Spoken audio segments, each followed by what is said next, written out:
আপনাদের সামনে এই যে দেখেন একটা কত বড় একটা মোটা একটা লাঠি নিয়ে আসছি। আসলেও কি এটা লাঠি নাকি অবশ্যই কমেন্টসে জানাবেন। এটার নাম হইতেছে বিশেষ একটা আলু।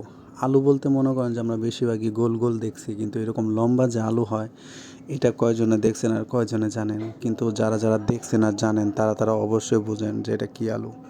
যারা এই আলুটা চিনেন তাদের সাথে তো কোনো কথাই নেই, আর যারা না চিনেন তাদের কাছে আর কি পরিচিত করানোর জন্য এই আলুটা নিয়ে আসছি। তো এই আলুটা মাটির নিচেই হয়, ঠিক আছে। তো এটার নাম হইতেছে শিমুল আলু, যেটা বেশিরভাগই পাহাড়ি অঞ্চলে হয়ে থাকে, ঠিক আছে। তো গতকালকে যখন আমি মার্কেটে গেছিলাম, তো আসার পথে রাস্তার মধ্যে দেখি যে এরকম নিয়ে বসে আছে। তো আমি আবার অনেক আগে ছোটোবেলায় একবার খাইছিলাম, আমার মনে আছে। তো সেই জন্য আর কি কেন জানি আমার মনে হলো যে এটা আমি নিয়ে যাই।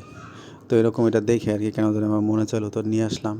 বাসায় এনে এই যে সিদ্ধ করছি, সিদ্ধ করতে হয় মনে করেন এটাকে কাটতে হয়, কাইটা আর কি মানে টুকরা টুকরা করে এটাকে আর কি গরম পানি দিয়ে হালকা একটু লবণ দিলে আর কি একটু ভালো লাগে, ঠিক আছে। আর এটা খাওয়ার স্বাদ হইতেছে তেমন বিশেষ কোনো স্বাদ না, এটার স্বাদটা মনে করেন যে কেমন পানসাও না, মিষ্টিও না, কোনো রকম না, এমনিতেই মনে করেন যে আলু খাইতে যেরকম ওই রকমই, কিন্তু লবণ দিলে একটু মিষ্টি টাইপের লাগে, আবার কাঁচা খেলেও একটু মিষ্টি লাগে।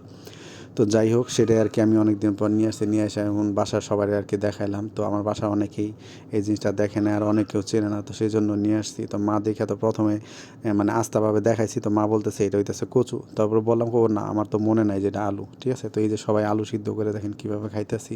তো এটা খাইতেও একটু মজা লাগে, আর এটা খাইলে মনে করেন যে ওই দোকানদার বললো যে ডায়াবেটিসেরও নাকি কাজের মানে ভালো কাজ করে। তো কারা এই আলুটা খাইছেন অবশ্যই কমেন্টসে জানাবেন।